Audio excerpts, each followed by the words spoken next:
Кратки најави за денешниот дневник. Македонскиот јазик постои и ќе продолжи да постои, кажа годинешниот добитник на Светската награда за хуманизам, доктор Виктор Фридман. Ќе се реализира иницијативата за обележување на службените возила со кои располага општина Охрид. Струга и ова лето со проблеми во водоснабдувањето.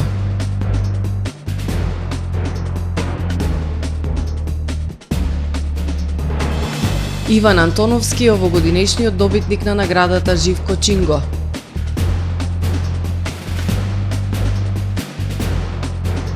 Нагасаки одбележува 78 годишнина од атомското бомбардирање. Со содржините во дневникот започнуваме повременската прогноза. Останете со нас. Трпе Инвест ви донесува метео на ТВМ.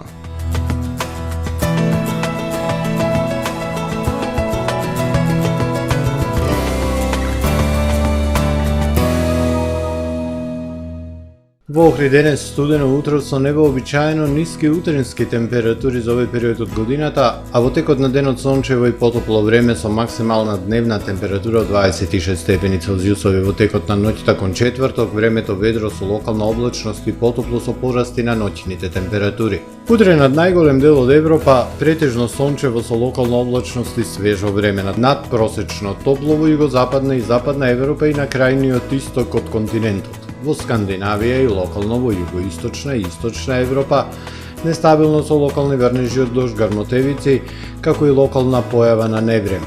На Балканскиот полуостров во четврток времето претежно сончево, ќе има локална облачност, ќе биде свежо. Во северните, источните и локално во јужните делови од полуостровот услови за слаби и локални врнежи од дожд проследени со грмотевици. Максималните дневни температури на Балканот од 21 до 30 степени Целзиусови. Во Македонија во четврток не очекува претежно сончево време со локална облачност, а ќе биде и потопло. Локално во северозападните, југозападните и југоисточните и источните предели умерено облачно и нестабилно време со дожд и локални врнежи за дожд и грмотевици. Локално услови и појава на немирен. Минималните температури од 9 до 20, максималните дневни од 22 до 31 степен во Македонија. Во Охрид во четврток претежно сончево време со локална облачност, а ќе биде топло. Попладне зголемување на облачност. Минималната температура 15, дневната 25. Во петок и сабота свежи утра во Охрид со температури од 14, односно 13 степени. Во текот на денот времето сончево и топло со максимални 26, односно 27. Во недела сончево и топло време. Минималната температура е 14, максималната дневна 28 степени Целзиусови.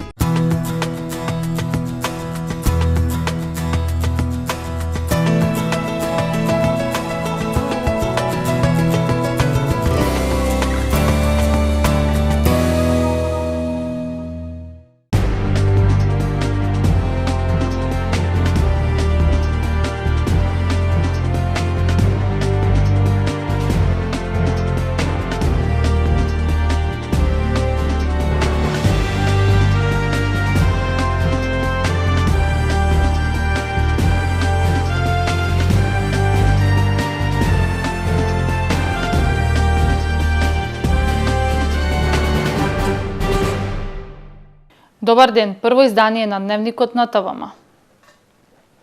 Македонскиот јазик постои, ќе продолжи да постои, кажа денес професор доктор Виктор Фридман, годинешниот добитник на Светската награда за хуманизам.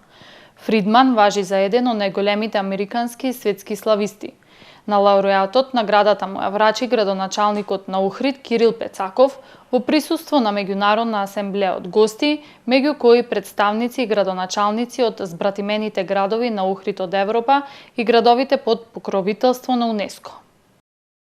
Еден од најпознатите и најактивните американски лингвисти на неговата генерација со славистичка и балканистичка ориентација доктор Виктор Фридман, во чијшто творички опус од 101 научен труд 73 се од областа на македонистиката и балканистиката, денес во Охрид во куќата на Уранија на Мано ја прими светската награда на хуманизам за 2023 година. Со сета својот дејност, професор Фридман има придонесено многу за афирмацијата на македонскиот јазик, македонската лингвистика и македонистиката во целина, како во САД каде живее и работи, така и во бројни други центри во светот. Активен преведувач е на македонската стручна литература, во негов превод на англиски јазик е објавена историската фонологија од Блаже Конески. За Фридман оваа награда е од огромно значење. Право да ви кажем, просто немам зборови. Тоа е една голема награда и јас не сум очекувал такво нешто, особено мислам, јас почнав овде како студент пред повеќе од 50 години и така. Може би се чувствам малце постар, ама убаво. Сегашниве проблеми ќе се решат некако. Важното е дека македонскиот јазик постои и ќе продолжува да постои, готово. Академик Фридман е 17-ти добитник поред на ова исклучително признание, со кое Охрид, градот на УНЕСКО, ги буди изворите на духовната меморија од првата средновековна школа на хуманизмот, основана од учениците на Свети Кирил и Методи и заштитниците на Европа. На лауреатот наградата му е врачи градоначалникот на Охрид Кирил Пецаков. Тој се осврне и на проектот за поставување спомен обележје Охрид, центар на светскиот хуманизам, за кој Советот на општина Охрид донесе одлука да биде поставено на просторот кај Долна порта, како единствено такво обележје во светот. А посебно и честа и задоволството што како градоначалник има можност во овој мандат да го обележиме Охрид како град на хуманизмот и да добие едно свое спомен обележје, кое што врз основа на состаноците кои што ги имавме со почитуваниот амбасадор и изработувачот на спомен обележјето, лека полека ќе види својата светлина. И на тоа спомен обележје секој ќе добие, секој добитник на наградата на хуманизмот ќе биде обележен и секако Охрид со тоа, не само со тоа, туку и со сите активности кои ги превзема за на оваа тема, ќе биде град на хуманизмот. Пригодни беседи за Фридман одржа председателот на Охридската академија на хуманизмот Јордан Плевнеш во присуство на меѓународна асамблеја од гости, меѓу кои и представници и градоначалници од збратимените градови на Охрид од Европа и градовите по покровителство на УНЕСКО. Нека пеат сите хорови од сите религии, во сите храмови на светот. Благословена да е мисијата на Виктор Фридман и нека живеат сите 6345 јазици од листата на УНЕСКО, бидејќи кога се читаат вашите текстови и кога ве слушаме како зборувате на поголем број јазици, мислиме дека културните разлики низ вашиот научен глас, независно од геополитичките и нуклеарните катастрофи, ја пеат симфонијата на јазичната љубов. Свечени обраќања има и председателот на МАНУ, академик Лјупчо Коцарев, ректорот на Универзитетот Свети Кирил и Методи, професор Никола Јанкуловски, како и минатогодишниот добитник на светската награда за хуманизам, академик Далимир Хајко од Братислава, Словачка, кому денеска исто така му беше врачена минатогодишната награда. Во рамките на овој свечен настан се одржа и меѓународната конференција со наслов Охридската школа на хуманизмот од средниот век до денес, на која учествуваа нобеловци, истакнати дипломатски представници, истакнати книжевни дејци. Струга и ова лето се соочува со рестрикции во водоснабдувањето. Најкритично е во ек на сезоната, кога потрошувачката и потребите се двојно поголеми. Поплаки има и од граѓаните и од туристите. Струга и ова лето се соочува со рестрикции и проблеми со водоснабдувањето. Или вода воопшто нема со часови и денови, или е слаб притисокот. Најкритично е во екот на сезоната кога потрошувачката и потребите се двојно поголеми. Стужени се жалат, велат во градот распослан на две води со децении нема редовно водоснабдување. Поплаки има и од туристичките работници. Ама и тоа е дел од оваа гужва што наеднаш се ствара. Значи, наеднаш побарувачката е 10 пати повеќе него вообичаено и таа цела инфраструктура треба да се пренамени и да се направи, нели, да биде добра за тие 20 на дена од висока сезона. Причина за проблемите со водоснабдувањето е слабата издашност на изворите во Шуми и Белица, откаде Струга и околината се снабдуваат со вода поврзана со климатските промени, но и старата инфраструктура која треба да се обнови. За жал сведоци сме дека повторно има недостатоци на вода за пиење, посебно во високите катови каде што опаѓа притисокот. Квалитетот на водата и редовното снабдување со вода е исклучително важно, посебно за овој период. Ние и во тој сегмент сериозно потврламе. Од локалната самоуправа велат несовесното и нерационалното користење на водата и големиот број злоупотреби се причини за рестрикциите и проблемите со водоснабдувањето во градот. Ке се реализира иницијативата за обележување на службените возила со кои располага општина Охрид. Десетината возила со кои располага локалната ќе бидат обележани со лепенки, но не со оние кои беа доставени до Советот од страна на советничката на Левица Виолета Аврамовска. Во неколку наврати од Левица Охрид пред Советот на општината се покренува иницијатива за обележување на службените возила. Од Левица на седницата на Советот во месец април дури доставија и лепенки со кои би се извршило обележувањето на службените возила. Ме интересира зошто општина Охрид постојано одбива да ги обележи службените возила и сметам дека граѓаните имаат право, барем во тој дел, да имаат увид дали се врши злоупотреба и како се трошат нивните пари. Градоначалникот на општина Охрид Кирил Пецаков на седницата на Советот, посветена на советничките прашања, и одговори на советничката од редовите на Левица дека службените возила од општина Охрид ќе бидат обележени. Не со оние лепенки кои што ги дадовте, пошто мислам дека секако дека не само за граѓаните, веруете, мене ми е битно за кај јас скоро и да не користам. Не е дека нешто со кое што се фалам или не знам што, него едноставно скоро и да не користам. Ближу живеам до општината, освен за службени патувања и потреба која што во моментот е да се случи, како и да е, ќе бидат обележени, ама не со лепенките кои што ги дадат, да бидам прецизен. Од Левица инаку информираа дека преку доставување барања за пристап до информација од јавен карактер добиле информација дека општина Охрид располага со 10 службени возила.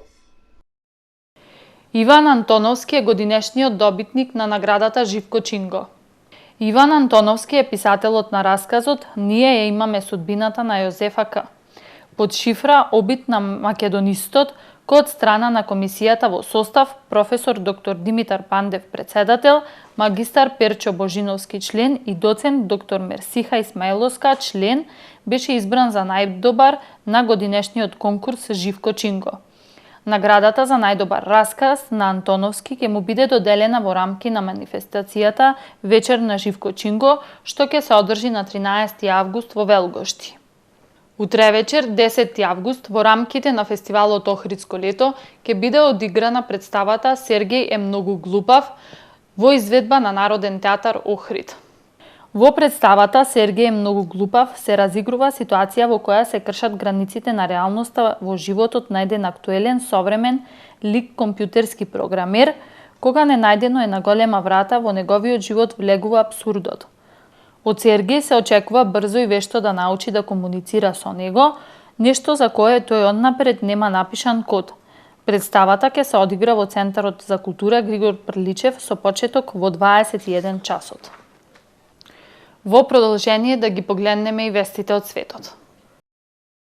Европската организација за следење на климата го официализираше јули 2023 како најтоплиот месец на планетата Земја. Просечната глобална температура во јули од 16,9 целзиусови степени беше повисока од претходниот рекорд поставен во 2019-та, објави службата за климатски промени Коперник. Нормално глобалните температурни рекорди се соборуваат за стотинки или десетина од степена, така што оваа маргина беше невообичаена. САД сега се на рекордни 15 различни временски катастрофи кои предизвикаа штета од најмалку $1 милиарда оваа година, објави Националната управа за океани и атмосфера. Смртоносните топлотни бранови ги има во југозападниот дел на САД, Мексико, Европа и Азија. Научните брзи студии ја ставаат вината на климатските промени предизвикани од човекот од согорување на јаглен, нафта и природен газ. Предходниот еднодневен топлотен рекорд беше поставен во 2016 година. Од 3 јули секој ден се надминува тој рекорд. Воениот режим во Нигер, кој дојде на власт од државен удар, ја отфрли понудата на Западна Африка и САД за разговори за да се добие војна интервенција за враќање на уставниот поредок, што се уште е можна. 2 дена пред самитот на економската заедница на западноафриканските држави ЕКОВАС, за ситуацијата во Нигер, војниците на власт во Нијамеј објавија дека не може да примат делегација од организацијата од безбедносни причини. ЕКОВАС се закани дека ќе интервенира воено во Нигер за да го врати председателот Мохамед Базум соборено со пуч на 26 јули.